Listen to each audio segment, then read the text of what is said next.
exciting because you guys get to see Winter use her prosthetic tail.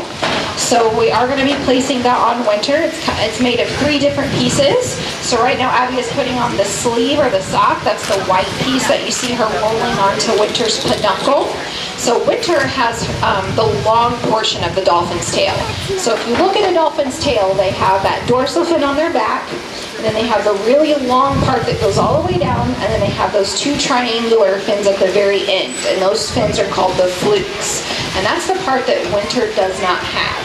So Winter was found whenever she was about 2 months old as well, and she was found in about the same location as Hope, near Cape Canaveral on the other coast of Florida. They were both found in the month of December. In fact, Hope over here was rescued exactly 5 years and 1 day after Winter was rescued.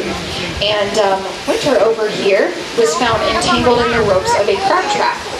So she had the rope wrapped very tightly all around her body and in her mouth, and also around her tail area. So basically the rope had wrapped so tightly around Winter's tail that it cut off the blood circulation to those flukes, those 2 fins at the end.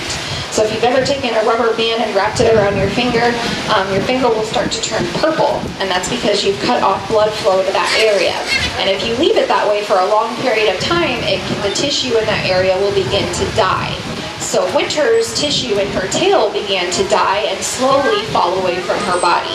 So most of her tail actually came off by itself.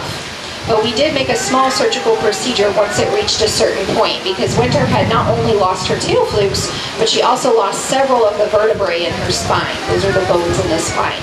So Winter now just uses her peduncle. She does swim in more of a side-to-side motion, kind of like a fish or like a shark swims. And whenever she uses the prosthetic tail, she is then able to move in more of an up and down motion like other dolphins. So a company called Hanger Clinic had learned about Winter, and they called the aquarium and they offered to build her her very own prosthetic tail. So Winter has gone through many different tails. As she gets older and larger, we make more and more tails to better fit her body and make more efficient for her to use. So that's what they're doing right now, is placing on that final piece of the tail, and they just strap it on with that Velcro strap that Abby has in her hands. And then we just monitor her very closely to make sure that she's using her tail in an up and down motion. Now, she doesn't use her tail all the time. She doesn't use it 24 hours a day, 7 days a week. So how many of you guys go to the gym or work out? One of you? Okay, it's a no judgment zone. So for you that goes to the gym, you might notice that if you were to lift weights, it's going to put strain on your muscles, which is a really good strain because it's going to